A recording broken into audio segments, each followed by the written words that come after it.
particularidades en general para aquellas enfermedades que dependen de nervios periféricos. Eh, en la parte de la sensibilidad, generalmente tiende a afectar en forma distal. Por ejemplo, la neuropatía diabética tiende a afectar como si fuera en calcetín o como si fuera en guante. ¿Qué quiere decir? Afecta más tercio distal de miembros superiores y tercio distal de miembros inferiores.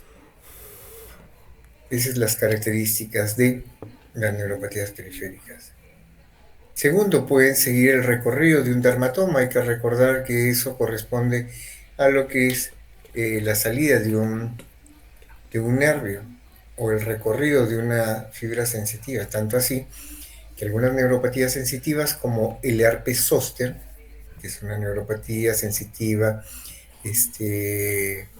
periférica por una afectación viral, va a servir el recorrido de una fibra nerviosa, pero en este caso la afectación en la clínica es sensitiva. En la parte motora entra a tallar lo que hablábamos en la escala de Daniels, la fuerza, pero la fuerza con la particularidad que se va a ver afectado lo que es reflejos. En esa parte vamos a estar teniendo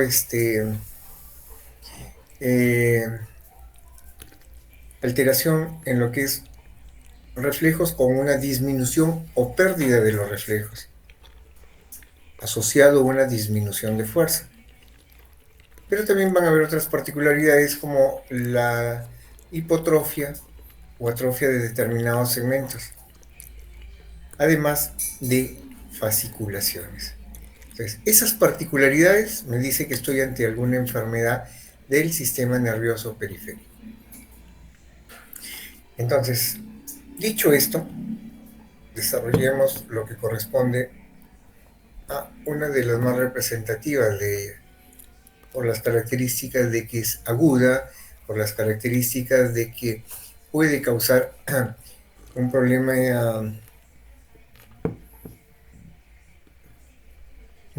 de salud que puede llegar a complicar hasta la vida.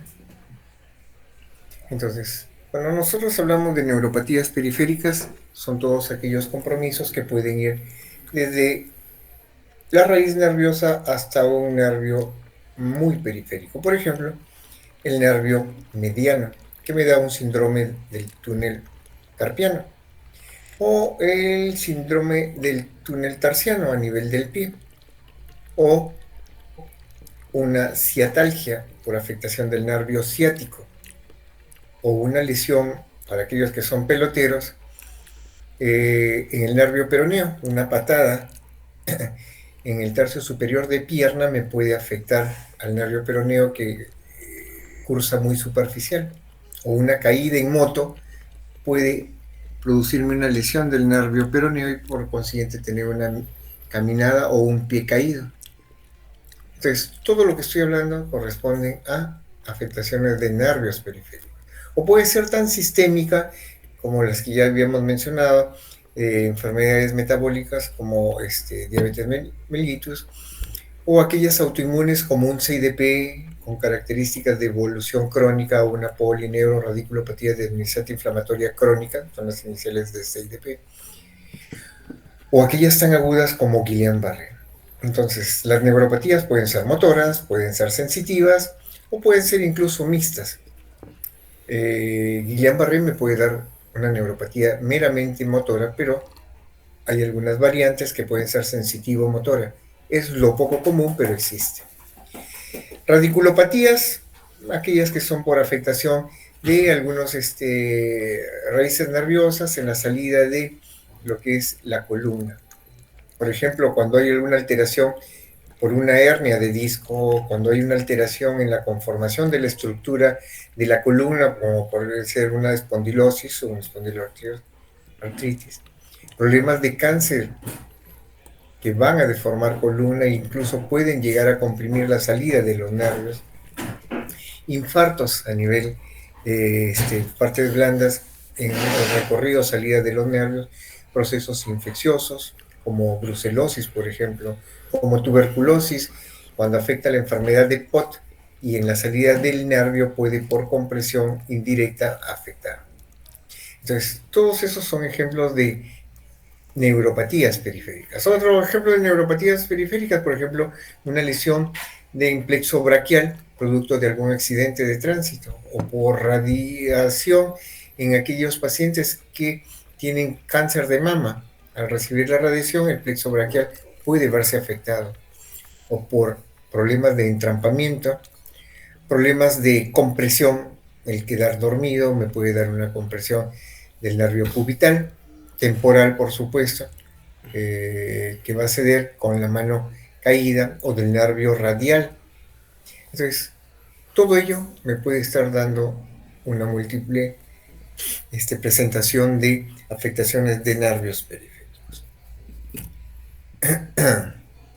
Entonces, Guillain-Barré, como les decía, es una de aquellas que afecta no solo una parte, sino afecta prácticamente toda la economía de los nervios periféricos a nivel corporal, llegando a producir muchas veces insuficiencias como la respiratoria en el momento de verse afectados los músculos accesitarios de la respiración. Fue descrito por primera vez por Atbury y colaboradores como un proceso de desmineralización multifocal inflamatoria de las raíces espinales y de los nervios periféricos. En realidad, Guillain-Barré es un epónimo a quien lo describió en forma completa, porque la enfermedad en sí es una polineuroradiculopatía desmielinizante aguda, lo contrario a un CIDP que corresponde a una crónica. La confirmación se da por un estudio de electrofisiología, donde vamos a ver que las latencias están muy prolongadas, sobre todo cuando el tema corresponde a una afectación de la vaina de mielina, o una afectación en la amplitud cuando el problema es el axón. Es lo poco común. Lo que la bibliografía y lo tradicional es afectación desmielinizante. Pero insisto, puede ser también esta crónica. Es más, los brotes que tuvimos en nuestra zona, gran parte de ellos fueron con características de lesión axonal, más que desmielinizante. Por lo general evolucionan hacia una curación sin dejar secuelas clínicas evidentes, aunque pueden surgir algunas complicaciones. Un 5% de ellos pueden tener complicaciones muy severas, los cuales a los pacientes los puede dejar secuelados. Entonces, por eso la importancia. En alguno de ellos puede llegar a una debilidad muy marcada, con una cuadriparesia en 4/3, y el paciente al cabo de las 2-3 semanas recuperarse, que puede pasar como un malestar. Entonces, puede suceder sin necesidad de haber dado inmunoglobulina. Pero la particularidad es que llegó una meseta, hubo una debilidad exageradamente hasta 3 y no llegó a más, sin llegar a comprometer músculos respiratorios, lo que lo va a tener que ver con problemas de insuficiencia respiratoria. Este tipo de pacientes sí amerita una intervención inmediata, o sobre todo aquellos en los cuales vienen con cuadros de debilidad. Al cabo de las horas o días de ingresados por emergencia, esa debilidad tendió a aumentar. Ellos deben de recibir tratamiento. Entonces, hasta hoy constituye un mal sin remedio. Guillain-Barré es una enfermedad que tiene que ver con un problema autoinmune, no es una enfermedad degenerativa, no es una enfermedad infecciosa. Lo que puede activar el proceso autoinmune y de alguna u otra forma, y entre comillas, alocarlo, es una primoinfección, generalmente en relación más a virus que a bacterias. Ahí tenemos una enumeración de aquellos que, según la bibliografía occidental y oriental de Asia, son los más frecuentes. Tenemos el citomegalovirus, la varicela zoster, el virus de la hepatitis A, el virus de la hepatitis B, el VIH, micoplasma, virus y algunos bacterias como Campylobacter que pueden activar el sistema autoinmune y por consiguiente generar problemas en los pacientes que tengan este mal. Pero no solo los problemas infecciosos tienen o guardan relación con ello, también están aquellos asociados a la vacunación, por ejemplo, aquellos que se han reportado, aquellos que recibieron vacunas por influenza o antirrábica desarrollaron posteriormente estos cuadros. O enfermedades sistémicas como Hodgkin, lupus, sarcoidosis también pueden desarrollar un cuadro de Guillain-Barré. Algunos elementos de intervención que nos pueden dar cuadros de estrés, como una cirugía, también puede activar el sistema nervioso. Entonces, ¿qué es lo que tenemos acá? Acá se ha visto que personas que han tenido previamente dengue han podido desarrollar Guillain-Barré. Personas que tuvieron COVID pudieron desarrollar Guillain-Barré. En otras palabras, procesos infecciosos previos pueden alterar el sistema inmune y por consiguiente desarrollar esta enfermedad. En los brotes que hubo acá en Perú, en esta zona norte, en los años 2016, 17 y 18, lo que se aisló en los pacientes estudiados fue enterovirus. Entonces, no figura dentro de esta relación que les estoy mostrando, pero es lo que tenemos. Acá tenemos el vector que transmite el dengue, la Aedes aegypti, pero también tenemos Zika, que el Zika lo transmite el mismo vector.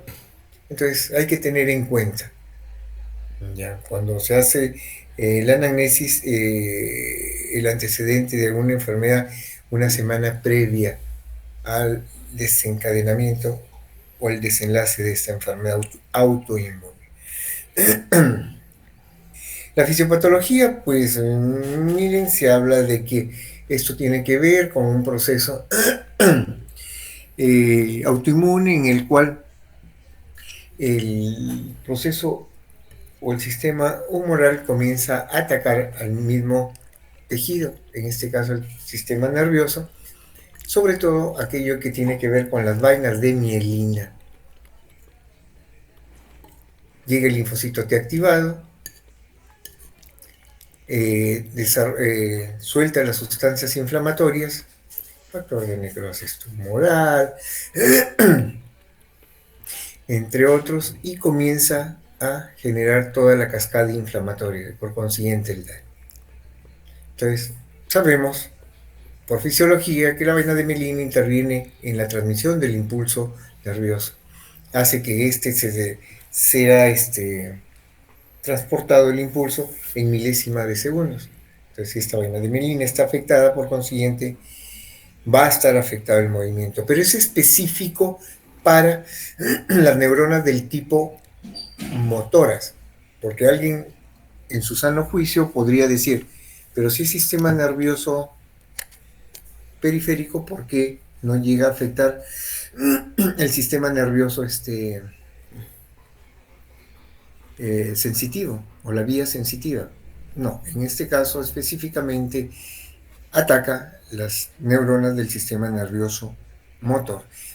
Ahora, la pregunta también sería, ¿y por qué no ataca el sistema nervioso motor central, primera motoneurona?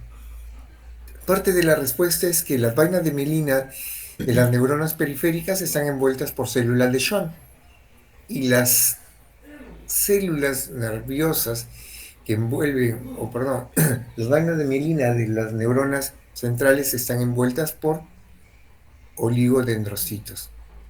¿Ya? Entonces, esa particularidad también marca a favor de por qué puede ser una infección, a pesar de que es autoinmune y lo autoinmune circula por todo el cuerpo, ¿por qué no afecta al sistema nervioso central, solo al periférico?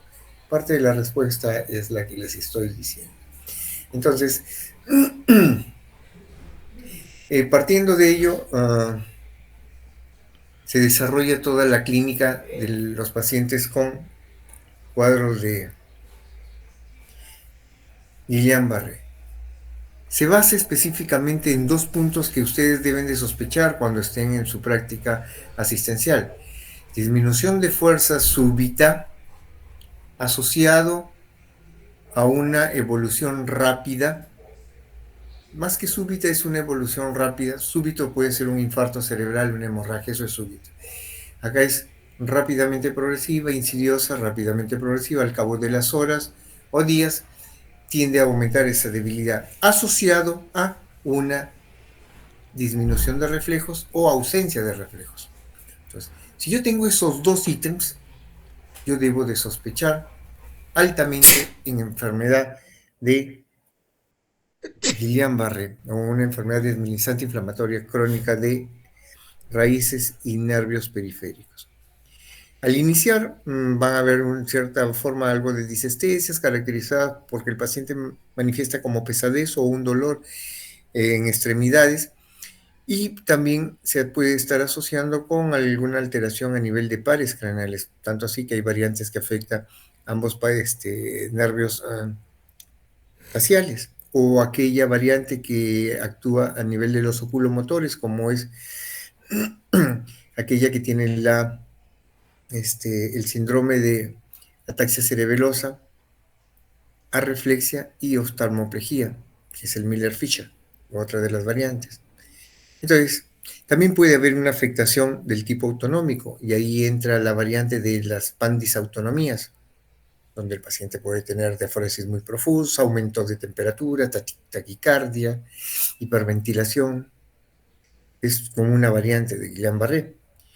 Y en otro puede haber alteración en lo que es la percepción en la sensibilidad, como les decía, con una variante que es muy rara, pero sí tenerla en cuenta porque puede haber una variante sensitiva. La mayoría de los casos evoluciona al cabo de las 2 semanas, ya llega a la meseta. Y esto es importante porque cuando uno decide actuar en relación a lo que es decide actuar en relación a lo que es el tratamiento a administrar como la inmunoglobulina, si la detección de la enfermedad está dentro de los 2 primeros semanas, el paciente puede recibir tratamiento. Pero si esta está después de las 2 semanas, no, porque después de esas 2 semanas llegó a su fase de meseta, a su cúspide, y de ahí va en bajada. Entonces, si yo hago una historia en la cual veo que el paciente ya hace 4, 5, 6 días, a pesar de que me viene en el día 10º de inicio de la enfermedad, dejó de avanzar, pues si ya está con 14 días de evolución, yo no decido o no inicio tratamiento con inmunoglobulina, porque esta enfermedad no avanza más.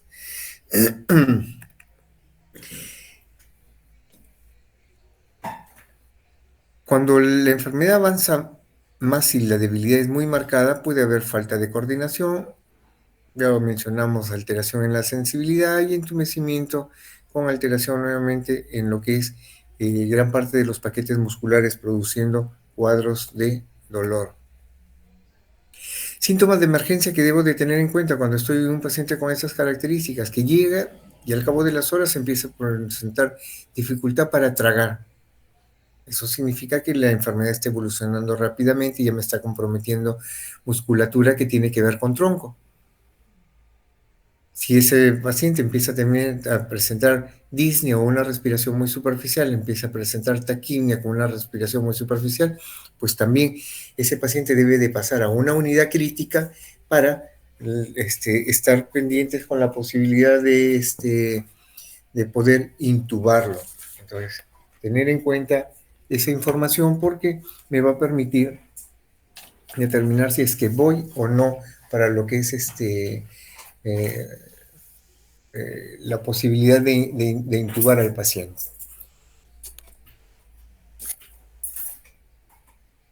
Si el paciente además viene con algún cuadro de que inició con debilidad y ya manifestaba un cuadro de desmayo, con mucho mayor razón, no solo debe entrar a emergencia, sino de emergencia debe entrar directamente a una unidad de trauma shock, porque la posibilidad de que se vaya a complicar mayor o en mayor proporción es muy alta. Hallazgos que apoyan fuertemente el diagnóstico: evolución rápida, disminución de fuerza y arreflexia. Si es que hay nivel sensitivo, hacerlo dudoso el diagnóstico, porque ahí lo que podríamos estar teniendo es una debilidad, pero producto de un cuadro de un cuadro medular. Recuerden, nivel sensitivo, sinónimo de problema a nivel medular. Si esto se asocia a un déficit motor, un síndrome medular, puede ser una mielitis transversa, un tumor, XY. Volvamos a aterrizar a lo que estamos hablando ahorita. Si el paciente, además del nivel sensitivo, muestra asimetría en la debilidad, también lo debe de hacer dudoso, más bien debe de hacer pensar en un cuadro más central que periférico. Y si además de ello presenta una disfunción vesical marcada, recuerden, el tema esfinteriano lo maneja, se maneja a nivel medular. Entonces, debiera de estar, mi sospecha de estar encaminándose hacia lo que es un problema del tipo central. Ahora, si a esto se asocia una punción lumbar en la cual vamos a obtener células mayores de 50 por mililitro, también me debe hacer dudar el cuadro en relación a Guillain-Barré. En este tipo de enfermedad, con sus variantes, hay hay un,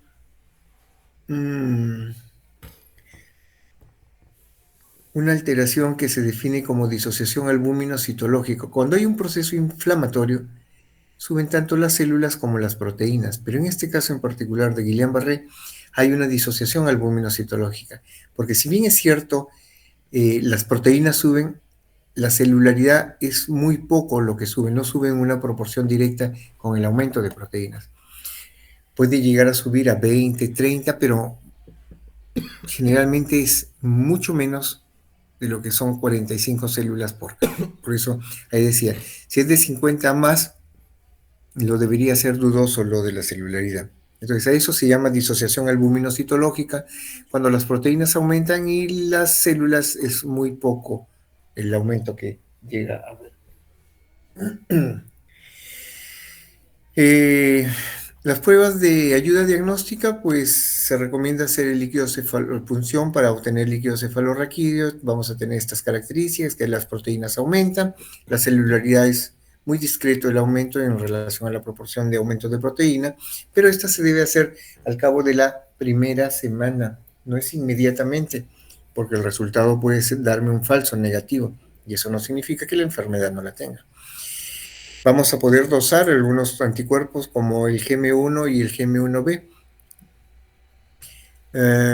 La verdad que los diagnósticos clínicos que hemos hecho no han ido en proporción a lo que es este tipo de anticuerpos, ha sido más por clínica y evolución de la enfermedad. La escala de Hughes me va a dar de alguna u otra forma el grado de incapacidad del paciente. Vemos un grado 1 en el cual el paciente prácticamente cursa como si nada, solo una sensación de cansancio o agotamiento. El grado 2 es capaz de caminar, pero al cabo de 5 metros comienza a presentar cierto grado de dificultad. En grado 3 es capaz de caminar 5 metros en espacio abierto, pero con cierta ayuda. En el grado 4 está confinado a una cama o camilla y en el grado 5 requiere una asistencia respiratoria. En el grado 6 es la muerte de los pacientes que tienen este tipo de enfermedad. Las variantes, pues vamos a tener desde la neuropatía axonal sensitivo-motora, les dije que había esa variante. Igual, la evolución generalmente tiende a ir a una complicación mayor, son de aquellas que tienden a dejar generalmente más secuela, y la evolución es tórpida. A veces es indistinguible de la variedad clásica y solo es un hallazgo en la autopsia. Acá, si es que no se evalúa la parte sensitiva, pues rara vez vamos a poder diagnosticarlos.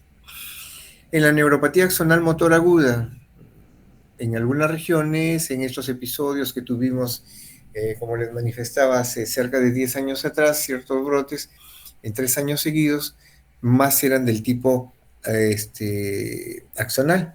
Y de alguna u otra forma tiene que ver también con el elemento que lo puede desencadenar. En lo que es las pandisautonomías, como habíamos manifestado, y alteración de la presión, del latido cardíaco, de la temperatura. Pero esto afecta como una afectación del sistema nervioso autónomo. Entonces acá hay una disautonomía difusa involucrando tanto el sistema simpático como parasimpático. Recuerden que uno hace lo contrario al otro o compensa la acción del otro. La polineuritis craneana afecta a los pares craneales como el noveno, el 11º y el 12º par craneal. En este caso, me va a producir afectación de estos pares, pero también vamos a tener una afectación a nivel faríngeo, a nivel cervical, con un cuello que no logra sostener la cabeza y brazos debilitados. En este caso, lo que vamos a tener con el paciente es, además, una hiporreflexia asociada. Entonces, un porcentaje de estos evoluciona a lo que es el Guillain-Barré del tipo clásico. Un 50%, como dice ahí, evoluciona a un AIDP, que sería las iniciales de una polineuroradiculopatía desminestante inflamatoria aguda, el Guillain-Barré. Y un porcentaje bajo se superpone con síndrome de Miller-Fisher. Ptosis con oftalmoparesia es otra variante que puede darse, pero en este caso también vamos a ver la evolución a un cuadro de arreflexia.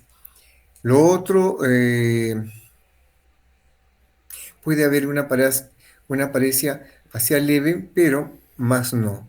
Hay la variante que sí me va a dar una diparálisis facial, en la cual me llega a afectar ambos lados de la cara. Y va en relación a lo que es una fuerza prácticamente conservada en extremidades, pero con reflejos abolidos. Entonces, tengo un paciente con parálisis en ambos lados de la cara y vamos a tener una reflexia generalizada. Esta variante es la única que da respuesta cuando se da administración de corticoides. Por ejemplo, el uso de prednisona con ellos va bien, sí responden, porque el resto de variantes no. Dentro del diagnóstico diferencial, aquella que va con tosis, pues en el diagnóstico diferencial le entra con miastenia. Aquello que me da con cuadriparesia, con un cuadro de una mielitis transversa. Cuadro de deficiencia subaguda a crónico, por ejemplo, la deficiencia de vitamina B12 también entra en el diagnóstico diferencial. Aquellas que tienen que ver con intoxicación por órganos o metales pesados, también accidente cerebrovascular, botulismo, enfermedad de Lyme, miositis, miastenia, ya la habíamos mencionado, una parálisis periódica, aquella que se da, la parálisis periódica fluctuante es aquella que se da en pacientes con hipertiroidismo, la historia que les comentaba el día de la clase presencial. Histeria, parálisis de Bell, sarcoidosis, hipocalemia severa, me pueden dar una polimiositis igual, y el consumo de drogas también es causa de. Pacientes que van con mal pronóstico, una edad adulta, mayor de 60, el pronóstico no es tan bueno, hay que tener mucho cuidado cuando nos llegan este tipo de pacientes adultos, darles mayor atención. Una progresión rápida de la enfermedad, en menos de 7 días, me habla de un mal pronóstico de la enfermedad. Una extensión y severidad del daño axonal, donde vamos a ver una amplitud motora distal media menor del 20% de lo normal, y una enfermedad cardiorrespiratoria preexistente. Y el inicio de un tratamiento tardío también me da mal pronóstico. El tratamiento, pues tengo dos dos opciones de tratamiento. Una de ellas es la plasmaféresis y otra de ellas es la inmunoglobulina. Cualquiera de las dos, el efecto tiende a ser el mismo, ¿ya? Entonces, lo que vamos a ver en este tipo de enfermedad, cuando lo tratamos con plasmaféresis, es que vamos a iniciar a extraer 50 mililitros por kilogramo de plasma fresco congelado que vamos a ir intercambiando. Pero esto se va a ir dando en días intercalados. No es que le haga ahora, le hago mañana, le hago pasado y completo los 5 días. No. Recuerden que está haciendo una plasmaféresis, está haciendo un lavado de la sangre, es como una diálisis. Entra y sale sangre. Eh, Aplicada la plasmaféresis dentro de las primeras 2 semanas, la posibilidad de que la evolución del cuadro se estanque y lo frene es muy alta, ¿ya? Y por consiguiente me ayuda y evita de que pacientes que vienen solo con déficit motor me puedan evolucionar a una insuficiencia respiratoria.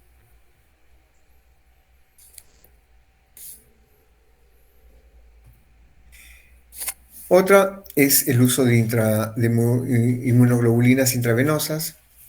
Se ha demostrado, tanto como en la plasmaféresis, que su uso es efectivo, no siendo mayor ni me. Acá lo que entra a tallar son ventajas y desventajas. Por ejemplo, en plasmaféresis, el problema es de que como hay salida de flujo, puede haber un cuadro de hipotensión severa o el ingreso de alguna sustancia o germen infeccioso que al paciente le pueda traer una complicación más adelante. En cambio, en inmunoglobulinas lo que puede suceder es de que el efecto es se va a administrar todos los días continuos, pero me puede dar alguna reacción anafiláctica. Entonces, es un riesgo que se use. Se aconseja dosis de 400 miligramos por kilogramo de peso por día, o como dice en algunas otras días, 2 gramos divididas en 5 días. 2 gramos divididas en 5 días son 400 miligramos o 0.4 gramos. ¿Ya? Tener en cuenta, es lo mismo. Las recaídas son más frecuentes que con la plasmaféresis, pero es tan efectiva como ella. Hubo un estudio europeo, un holandés, donde comparó el uso de plasmaféresis versus inmunoglobulina. Entonces, demostró que ambas modalidades, pues el efecto es el mismo. Es más, demostró que es igual a que lo dé por separado, a que lo dé en forma asociada a las dos. Si doy solo plasmaféresis o doy solo inmunoglobulina, es igual a que lo diera uno de cada uno o asociado entre ellos. O sea, no demostró mayor beneficio. El tratamiento con esteroides no ha demostrado beneficios, se ha usado tanto por vía parenteral como intratecal. Se han utilizado esteroides por vía intratecal como la betametasona de 8 miligramos en días alternos durante 2 semanas con buenos resultados en pacientes jóvenes en el cual les enlentece la evolución de la enfermedad. Y en pacientes mayores de 50, pues presentaron una gran cantidad de complicaciones. Recuerden que los corticoides me pueden hacer subir la presión y me pueden hacer subir la glucosa. Entonces, tener mucho cuidado con relación a ello. Y en aquellos pacientes que tienen algún tipo de úlcera, pues la posibilidad de que ésta pueda volverse sangrante. Entonces, Guillain-Barré está dentro de lo que es las enfermedades de nervios periféricos. Primera conclusión. Segundo, es una enfermedad del tipo autoinmune. Tercero, se caracteriza por una debilidad de inicio insidioso, progresivo, rápidamente y simétrico, asociado a un cuadro de hipoarreflexia. Con complicaciones que pueden ser, si bien es cierto, muy menores, pero muy catastróficas porque me puede dejar completamente secuelado. La oportunidad en el tratamiento se da en las primeras semanas y exámenes de ayuda diagnóstica entran a tallar acá los estudios neurofisiológicos como electromiografía y conducción nerviosa. Acá no entra resonancia ni tomografía. Se pedirá cuando el diagnóstico no nos parece tan exacto y pedimos para descartar la duda de que vaya a haber otra cosa. Pero si es central, recuerden, y es un tema motor, hay que evaluar Babinski, por ejemplo, que me va a decir si es que es central. Hay que ver los reflejos cómo están, que haya hiperreflexio clonus, y eso me va a permitir tener ciertas pautas en relación a lo que es el tratamiento. Muy bien. ¿Alguna pregunta?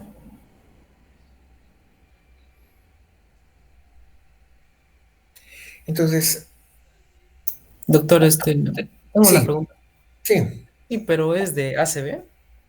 no hay problema, hazla. Ya, estaba leyendo y bueno, había leído que hay un tiempo puerta aguja, algo así creo, que es desde cuando ingresa el paciente, desde el guardia de seguridad hasta cuando le tratan, que debe pasar 60 minutos. Eso como que, o sea, influye en el tiempo que dice para la trombólisis, o sea, menos de 4,5 horas. Claro, O sea, si el cuando paciente... yo decido hacer la trombolisis, suma no desde que esté en la puerta, ahí son las 4,5 horas, no, es desde que yo decido darle el tratamiento. Porque el paciente me puede venir a las 4 horas mientras toma esos 60 minutos entre que le hacen el triaje, entre que el vigilante espere señora sus papeles, si no, no entra, y entre que la enfermera está armando la historia. Los que son testigos en emergencia se habrán podido dar cuenta que pasaron más de una hora. Es en el escenario siempre y cuando le den atención al paciente, porque cuando están contando trabajo, pasa. Entonces, los 4,5 horas es desde el inicio del evento hasta el momento en el cual yo ya decido iniciar el tratamiento.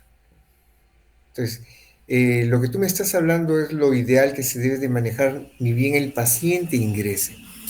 Pero ojo, va a depender mucho de dónde has obtenido esa bibliografía, porque hay países como Estados Unidos que te manejan el código 411, en el cual se da la alerta y van una ambulancia con paramédicos debidamente instruidos y capacitados, o incluso te pueden enviar una ambulancia aérea como un helicóptero. Y ese tiempo desde que llegó hasta que yo decidí de darle el tratamiento, no debe de pasar más de los 60 minutos, porque es lo que tú dices, desde la puerta de ingreso, la identificación de los síntomas y signos, el envío al paciente hacia lo que es la sala de tomografía, y es más, conforme le están tomando la tomografía, no se vio sangrado, y ahí puedo iniciar el tratamiento. Entonces, a eso más o menos se refiere los 60 minutos que tú estás haciendo alusión.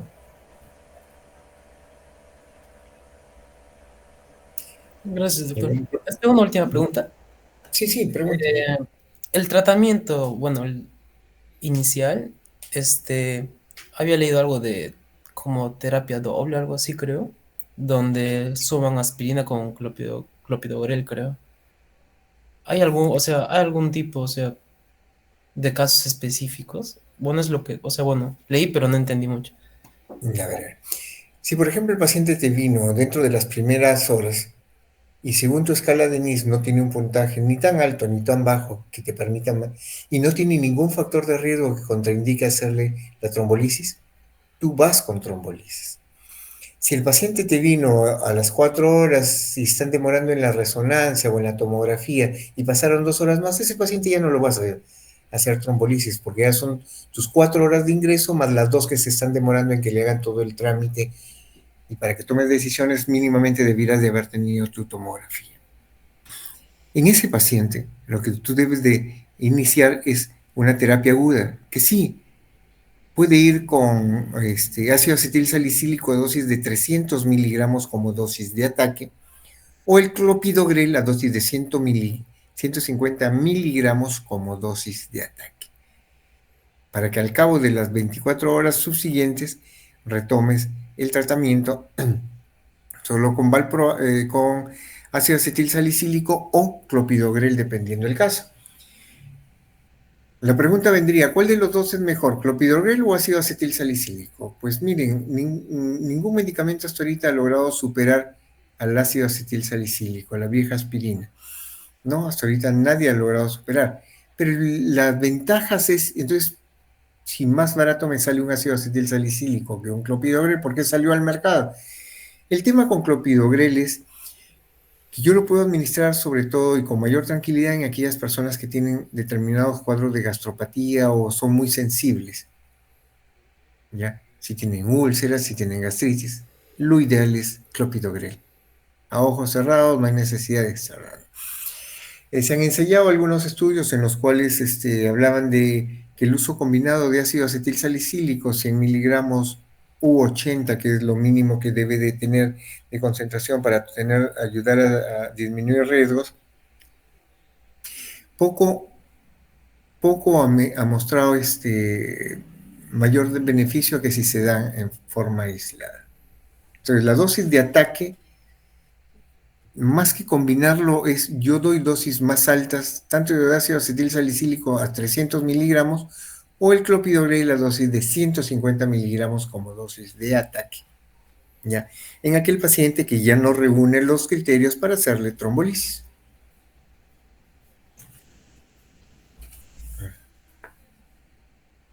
¿Alguna pregunta más? Si no está bien contestado y no lo has entendido, me puedo repreguntar. Doctor, una pregunta, ¿la betalol y rivaroxaban se agregarían únicamente en el AS hemorrágico o también se puede agregar en el isquémico? Ah, el abetalol yo lo puedo usar en personas que me vienen con ese isquémico con presiones mucho más altas que 220 de saque. O al cabo de 24 horas, que ya pasó la fase más aguda, me sigue presentando presiones muy altas, a pesar que yo les haré el tratamiento con algún antihipertensivo oral o el que normalmente tomaba. Entonces, ahí, bajo esa condición, yo debiera. Con mayor razón, en otro escenario, si es que es una hemorragia intracerebral y no me ha cedido al tratamiento convencional de antihipertensivos, el uso de la betalol va a ayudar. Entonces, puedo usarlo en isquemia en aquellas situaciones en las cuales no hay respuesta a los antihipertensivos convencionales y cuando yo decida iniciar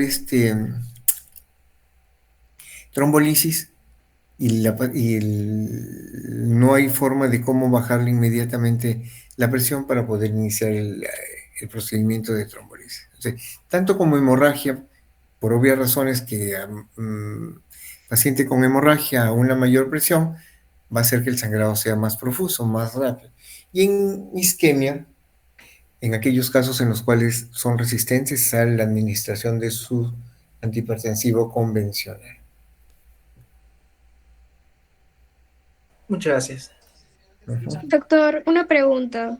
Sí. En cuanto a ACV hemorrágico, si el paciente, ¿cómo vamos a diferenciar si el paciente, por ejemplo, es una hemorragia intraparenquimal sin edema a una que tiene edema? Y el Fácil, tratamiento, o sea, fácil. aparte de Con la TAC.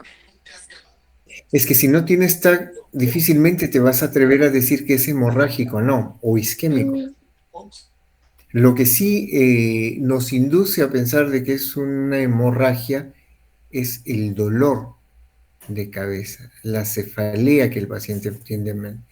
Les dije de que cuando hay isquemia, generalmente no hay dolor. Hay dolor al cabo de los días cuando el infarto es grande y comienzan a haber signos de hipertensión endocraniana, porque el cerebro se empieza a hinchar. La extensión del infarto es grande. Entonces, eso sí me puede dar dolor de cabeza, pero no es inmediato, es al cabo de los días por el efecto de masa que tiende a originarse en ese tejido inflamado. Entonces, si no tienes tomógrafo, lo tuyo es una aproximación. Si no tienes tomógrafo, no puedes aventurarte a hacer tampoco una trombolisis. Porque si no fue isquemia y es hemorragia, lo terminas de matar. No te van a agradecer, te van a enviar a la cárcel. Entonces, es necesario en aquellas instituciones en las cuales se pretenda implementar el tratamiento con trombolisis, la presencia de un instrumento, equipo de ayuda imagenológica como es mínimamente la tomografía. Doctor, ¿y cómo sería el tratamiento si el paciente tiene edema o no tiene edema cerebral?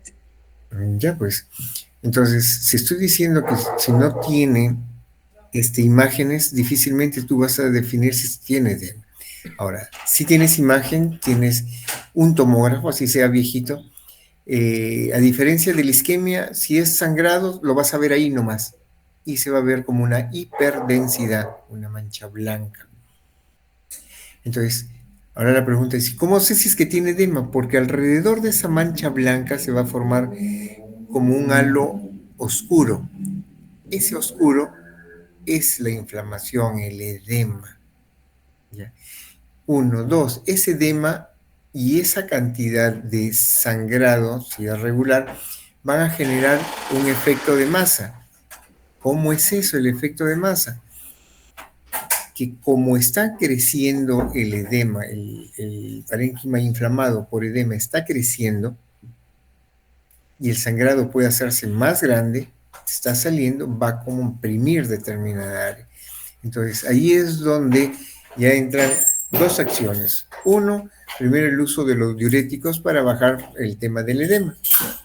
Segundo, si el sangrado es muy profuso, ver la posibilidad de cómo me estoy manejando la localización para poder entrar con un procedimiento de cranectomía descompresiva. O sea, romper el cráneo para que esa hinchazón, ese edema que está teniendo el parénquima salga hacia arriba. Porque recuerden, es una cúpula ósea cerrada. Al querer empujar hacia arriba no tiene dónde y por consiguiente el paciente se va a estrangular y por consiguiente la muerte. O sea, comienza a comprimir al cerebro hacia abajo, hacia el conducto medular. Entonces el paciente se enclava y muere. Doctor, en cuanto al tratamiento del ACV isquémico, eh, sí, primero decías trombólisis y luego los antiagregantes, ¿o cuál sería el No, orden?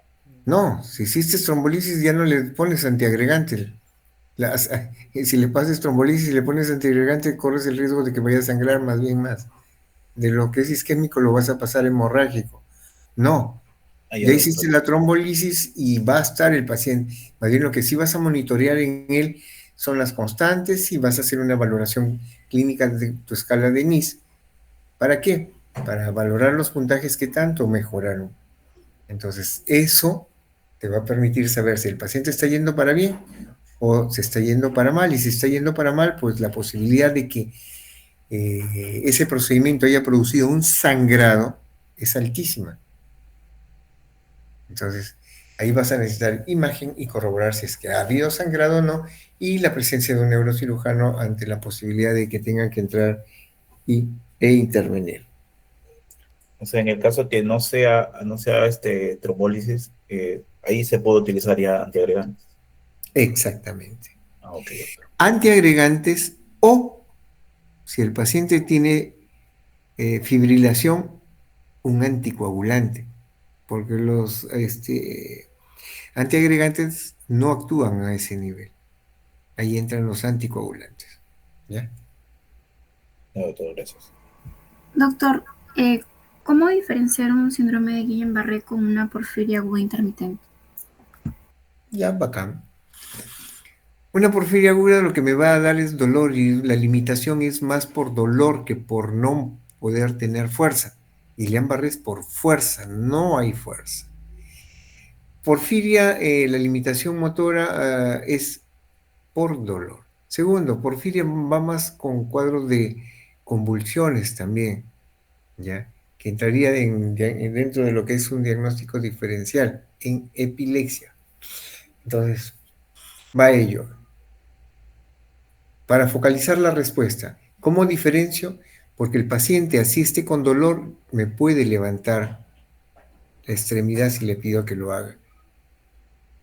El paciente con Guillain-Barré, dependiendo del grado de alteración de lo que es la fuerza, no lo va a hacer. Y aparte los reflejos. En porfiria no se ve afectados reflejos.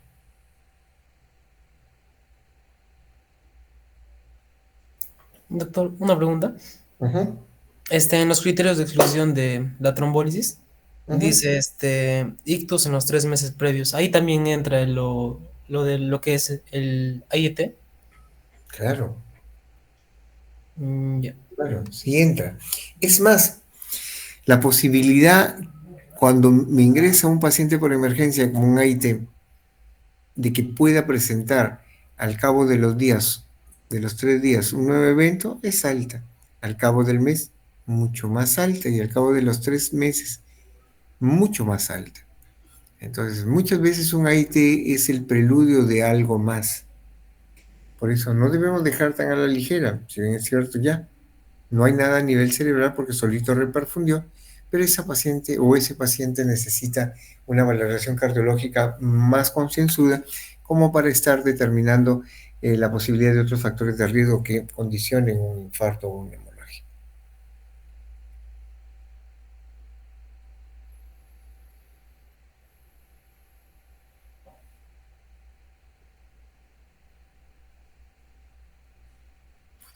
Muy bien, entonces jóvenes, traten de repasar lo que les queda, acuérdense del tema de las etiologías, que sean puntuales cuando les dicen qué diagnósticos hay, descríbanlos y nada. Espero que hayan leído lo que corresponde a TV del protocolo del MINSA nuestro. Nosotros tenemos para enseñarle al mundo en lo que es el tratamiento de tuberculosis. Recuerden que somos uno de los países en Latinoamérica que ha tenido altas tasas de tuberculosis, pero lo ha logrado controlar con el sistema DOT, que son de las iniciales del tratamiento directamente observado. Entonces, no lean tanta información, por ejemplo, Argentina, porque no, acá sí tenemos mucha experiencia y tenemos para compartir con el mundo. Lean esa parte. Muy bien, nos vemos Dios mediante el día sábado. Recuerden llevar su DNI, recuerden llevar su traje blanco, no lo estoy pidiendo yo, la universidad se los exige. Y no lleven lentes con Bluetooth, no lleven ningún elemento electrónico porque se les va a quitar. Nos vemos el sábado, jóvenes. Buenas noches. Luego, doctor. Gracias, doctor. Hasta luego, doctor. Hasta luego. Gracias. Hasta luego.